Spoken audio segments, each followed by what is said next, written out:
আসসালামু আলাইকুম ওরহমতুল্লাহি ওবারাকাতু।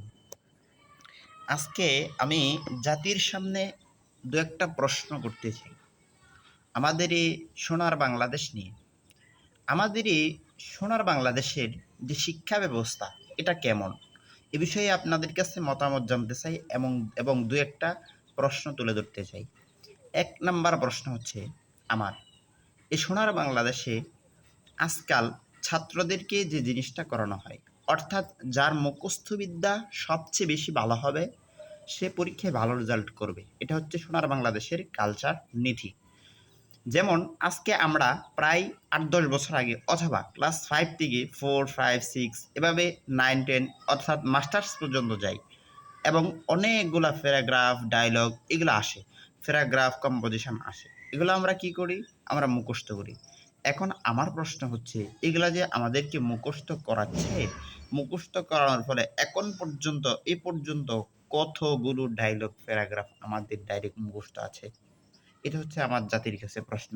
যখন পরীক্ষা আসে তখন আমরা আবার এগুলা মুখস্থ করি, পরীক্ষার জন্য জাস্ট শুধু মুখস্থ করি, কিন্তু বোঝার বিষয়গুলা এগুলা গুরুত্ব কম দেওয়া হয়।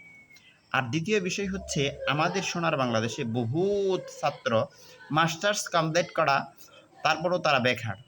আবার তাদেরকে আবার আমার প্রশ্ন হচ্ছে, তারা কেন এরকম সুন্দরভাবে অনর্গল এই মাস্টার্স কমপ্লিট করাও ইংরেজি ভাষায় অনর্গল কথা বলতে পারতেছে না? তাহলে এই ২০-১৫ বছর আমরা কি শিখলাম? আমরা ইংরেজি শিখলামটা কি? এভাবে কথা বলতে পারতেছে না। যদিও কথা বলে তাহলে তাদেরকে স্পোকেন ইংলিশ অথবা কোনো কোর্সে ভর্তি হতে হয়।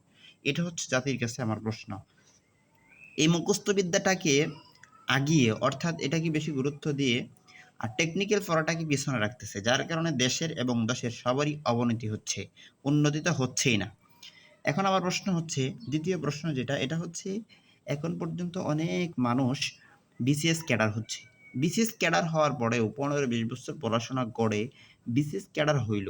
বিসিএস ক্যাডার হওয়ার পরেও কেন আবার এদেরকে নতুন করে ইন্টার্নি করতে হয়?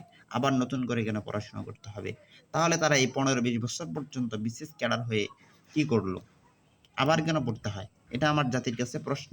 আমি মনে করি আমাদের সোনার বাংলাদেশের যে এডুকেশন শিক্ষা ব্যবস্থা, এটাকে আরো সুন্দর করার দরকার এবং এমনকি যে মুখস্থবিদ্যা পড়াগুলো আছে এগুলোকে পিছনে রেখে টেকনিক্যাল পড়া এবং বোঝার বিষয় এগুলা বেশি গুরুত্ব দেওয়া দরকার। আসসালামু আলাইকুম ওয়া রাহমাতুল্লাহি ওয়া বারাকাতুহু।